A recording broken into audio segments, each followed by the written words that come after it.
So, Liam, it has gone along expected lines, but how convincing have England been? I mean, they did improve during that second half, didn't they? Yeah, they finished off the first half not bad, for the last 5 minutes. Second half, they got a very good goal from a good free kick from Rashford, but it was Ronnie said in commentary, you'd have to be questioning Welsh goalkeeper Danny Ward. He moved a little bit the wrong way, and had he stood still, he would have saved it. Wales didn't offer hardly anything, so England had a comfortable game, winning 2-0 after the first 5 minutes of the second half. It almost became a practice match. Yeah. They could make all those substitutions, they could rest players. They really have been fortunate to be in the group they've been in. It was so easy for them to get out of it. Yeah, that was, in the end, Damien, a very routine victory, and I suppose Gareth Southgate got a chance to give some players some minutes at this World Cup. Absolutely, that's one of the bonuses. 5 off, no injuries and 5 on. The likes of Trent Alexander-Arnold and Callum Wilson. Good to get them on the pitch in game time. From Wales' point of view, you'd have to say it's been a really strange tournament. They've lacked belief throughout the tournament, throughout the 3 games. And when you think of Welsh teams in any sport, you think about fight and spirit, togetherness, and they've lacked it again throughout. And certainly tonight they've just rolled over. Yeah. Sad again was an injury. Gareth Bale coming off at half time tonight. You'd have to say one of the greats of the last 5, 6, 7, 8, 9 years. I know the last couple of years maybe he's come off it. And be interesting to see what he does in his career next, because there was muted talks of him actually retiring if they didn't qualify for the World Cup. So it'd be interesting to see whether he goes back to Los Angeles or to the first hole. It's questionable whether he has the appetite for it or not. Listen, England, you'd have to say, well done Gareth Southgate, changing the wingers. Listen, a straightforward change. You usually do that as any management team or coach. OK, what we do, we'll change them. Foden is better off the left anyway. And it was his personality and character that wins the free kick, like Liam says. Very poor on it, Danny Ward. Yeah. But they were clinical, and that's where they showed their class. Am I still convinced by them? Absolutely no, but they put them to the sword. And good night.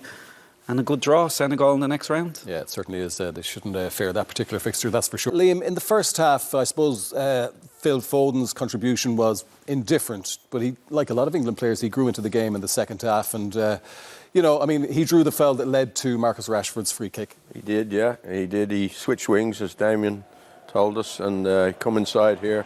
I don't think the Welsh had to foul him. I think they had bodies around there, but they pulled him down. And he's obviously gone and scored himself a goal for the second goal, Foden. So his contribution was good. As Ronnie described in commentary, Ward took a step to the right. You can see him in behind the wall there. If he stands still, he saves that. So very much a goalkeeping error, but Rashford didn't half strike it well. So, Rashford and Foden, have they done enough for Gareth Southgate to change them and leave Saka out, or maybe leave Sterling out? That's going to be the speculation now leading up to the game against Senegal. It certainly is, and especially seeing as Foden has got on the score sheet as well, Damien. Nobody picking him up coming in on the back post. No, it starts off with a great positioning, Peter, and like we touched on before the game, you'd imagine Sterling will be out for the knockout stages, and who's going to take his place, Rashford or Foden. But it starts here. He stays high. He's not worried about the full back. He's ready to jump on the centre back, and it's because of the positioning he gets that tap in. So it's really set up. I can't believe Wales continue to build up. Listen, back yourselves, but they ain't good enough to do, Peter. And you often say about strikers, they're often the best crossers of balls in the game, because you know what you want, and is it 2 assists now in the tournament for Kane.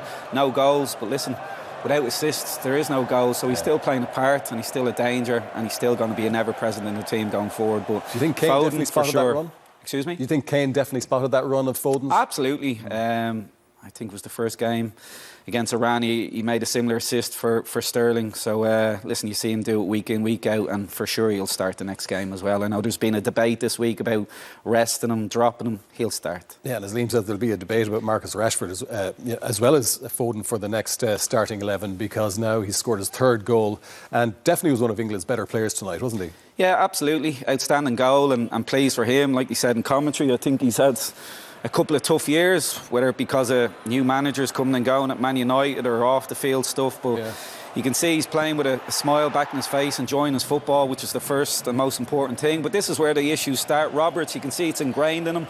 Jumping out as a wing back. Well, he's not a wing back here, he's a full back, and he wasn't in a position to ever jump because he's playing in a back four.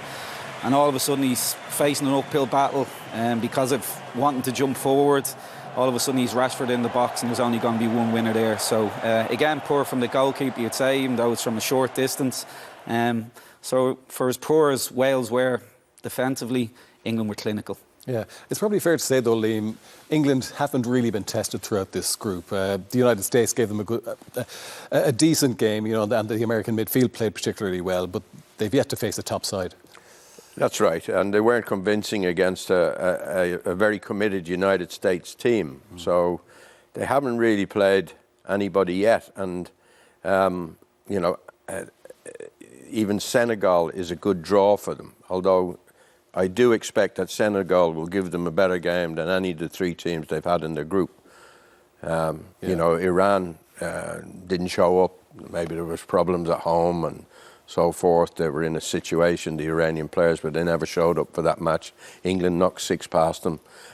Wales were terrible tonight. It was a sad end to the career of Gareth Bale and maybe Aaron Ramsey, but also very sad for the Welsh supporters to go all that way and to get a performance over the 3 games that really didn't really show anything. 1 goal in 3 games. Just a tournament too far. Sad for them. Yeah. Tournament too far for a lot of those marquee players for Wales. They will go on to play the Netherlands in the first knockout round, and that's how the Group B table finishes. England top, followed by the Americans in that runners-up position. OK, we've got a few minutes to reflect now on England's performance and what they do from here on in, because, Damien, I was just saying there during the break, you know, while England haven't set the world on fire so far, they've proved again tonight, even though it was a lacklustre performance, they do have players that can come up with the moments that count, like Marcus Rashford, and now you'd add Phil Foden to that. Absolutely, Peter. If there's one way to describe this team that's evolved over the past few years, they're an efficient team. You're not going to rush out and watch them. They're very structured. Maybe at times you can say, like I said, at half-time, that speed, that tempo that France or Spain does, they lack that bit of personality. And the minute they brought personality into the second half, Foden, like I said, at half-time, 2-touch or dribble. He dribbled, he took 3-4 out of the game, all of a sudden a free kick. Rashford steps up, OK, Harry Kane, step aside. That's personality and character. But, you know, going forward, do I look at them, think they're a team capable of winning the World Cup? No. Senegal, yes, possibly to get through, but then you're hitting the big hitters, your French and what have you. But listen, I don't want to be England bashing. I think Gareth Southgate's done an absolutely wonderful job. He's got them to 2 semi-finals. He's brought a real togetherness to everything that I don't think they've ever had in the past. But listen, at the end of the day, it's all about winning. And, you know, I can't see them winning the World Cup, to be brutally honest. Yeah, I mean, that's the likely pathway towards the latter stages for England. Senegal the next round, you would fancy them to get past Senegal. Then the likelihood is they'd meet France, Liam. Do they have the capacity to raise their game enough, or to be tactically astute enough to beat what is a very talented French side? Well, they have an enormous quality going forward, England. You know, they haven't been tested at the back just yet, I don't think, by any real quality team. I think the United States has worked hard, but they haven't got the players like Mbappe and Dembele and Griezmann that they're probably going to have to face in the quarterfinal. I would fancy France to at least get to the quarterfinal, and if they do, it looks like they'll play England if England can get past Senegal. And I think there's a big difference in the two teams, what France have and what England have. I'm frightened for England defensively, not so much going forward. I think Damien is right. If they could inject some more urgency, like Rashford closed down, he closed Davis down to win that ball back. I'd like to see them press higher up the field, because they've got speed, they've got youth. Rashford, Foden, Saka, they're all young lads. Bellingham is another one who can close people down. That's what I'd like to see. A bit more adventure from Southgate's tactics. Yeah, is there any possibility, Damien, that first of all we're underestimating the challenge that Senegal could give this English team unless England up their game?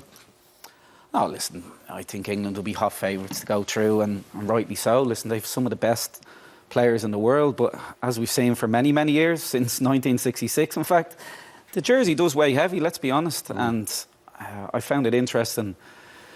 Marcus Rashford's interview saying Gareth said they played well in the first half. I don't see that at all. He was talking about, shoot more. Well, how do you shoot more? How do you get them up the pitch to shoot more? The one thing I would agree from the interview was that Marcus said we can play better. Yes, you absolutely can play better. And to go further into the tournament, you're going to have to. But absolutely hot favourites to go through again against Senegal. Do you think Southgate is making the most of his resources, Liam, or is he being... We know he's a pragmatist, but is he being too conservative if they fancy winning this? Well, I thought he could have won the Euros had he been a bit more adventurous, Peter. When they got that goal against Italy, I think Shaw scored the first 5 minutes in the final. They sat back and they were just content to try and protect that 1-0 lead.